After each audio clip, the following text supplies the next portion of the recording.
Why is September 18th, 1810 considered by some Chile's Independence Day and by others simply the day where Chile's struggle for independence started?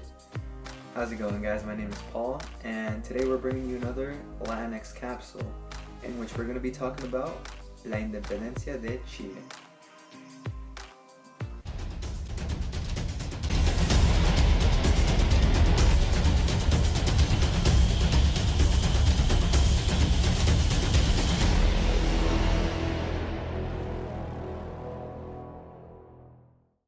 To understand just how Chile achieved getting independence from Spain, we have to go a little bit before 1810. All of the colonies ruled under Spain.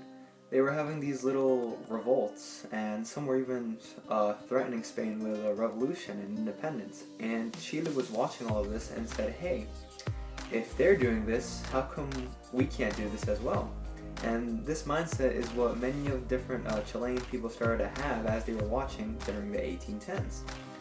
Now, a little bit before 1810, in 1808, we learned that Chile was actually ruled by a governor appointed by the Spanish.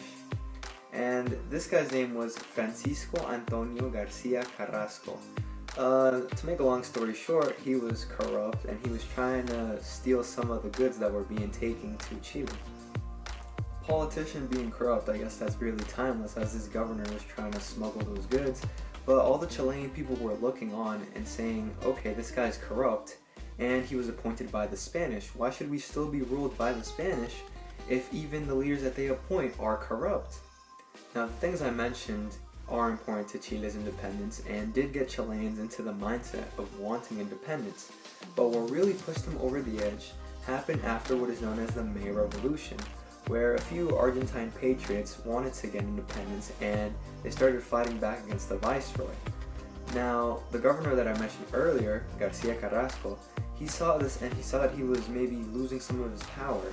So, in hopes to assert his authority, he decided to get a few Argentine patriots and a Chilean patriot, and he told them that he was going to deport them to Peru. Now, some Chileans were angry about this. They saw that this was unfair and that they had no power. So instead of listening just fully to what their governor said, they said that they weren't going to allow them to be deported, and they took to the streets and demanded a town hall meeting. Now, Governor Garcia Carrasco saw that they wanted a town hall meeting, and on July 16th, he stepped down from power in fear. So now this next part is really important, and it kind of confused me at first, not gonna lie, because the guy that they elected as their governor at this town hall meeting that they were gonna have is named Mateo de Toro y Zambrano. You see the little E there? In Spanish, usually that means and. So when I read it, I was like, okay, they elected Mateo de Toro and some guy named Zambrano, but no, the E is actually part of his name. His name is Mateo de Toro y Zambrano, which I just thought was kind of peculiar. But anyways though, they elected this guy as governor, and they decided that they were going to have another town hall meeting on September 18th. Which is today and is remembered as Independence Day. Now, what exactly happened on September 18th?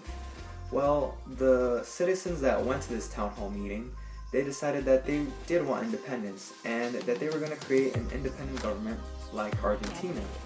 That they would be independent, but they would still be loyal to Ferdinand VII, who was the Spanish ruler at the time, as we remember from previous Latinx capsules. Now, of course, their intentions with this call to independence was to eventually gain full independence and be their own independent country. But they knew that if they did this, this would only cause a war at the time. Now, as we all know now, Chile did eventually get their full independence, but this was after years of battles with the Spanish. As we know, the Spanish were a little resistant to let all of their colonies free. But after a while and after a long period of time, they were finally able to become fully independent, which is why some see this as the start of the struggle for independence, because Chile at this time were still loyal to Ferdinand VII, so that means they weren't really independent, while others see this as Chile's Independence Day because this was the first step in gaining full independence, and without September 18th, without that hall meeting, Chile might still not be independent today. So that was the historical portion of Chile's Independence Day, but how do they celebrate their Independence Day today? Well, usually by September 18th, they're already celebrating because all these celebrations usually start a week before their actual Independence Day. And they do it like many other countries. Of course, they drink, they eat, they get together with their family members, they remember all the history that they've been through. But there are also different things that are specific only for Chile's Independence Day. For example, they have a national Chile dance, which is actually called La Cueca. And you can see people having cueca competitions during their Independence Day or throughout the week. And that's something that I personally found very interesting, that they have their own dance.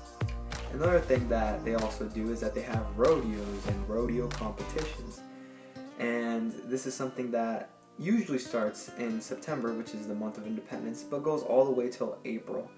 So that was basically La Independencia de Chile. I hope you all learned something new about Chile. I know I did for sure, looking all this stuff up and researching it for this video. And we hope to see you all on the next Latinx Capsule. Feliz Dia, Chile!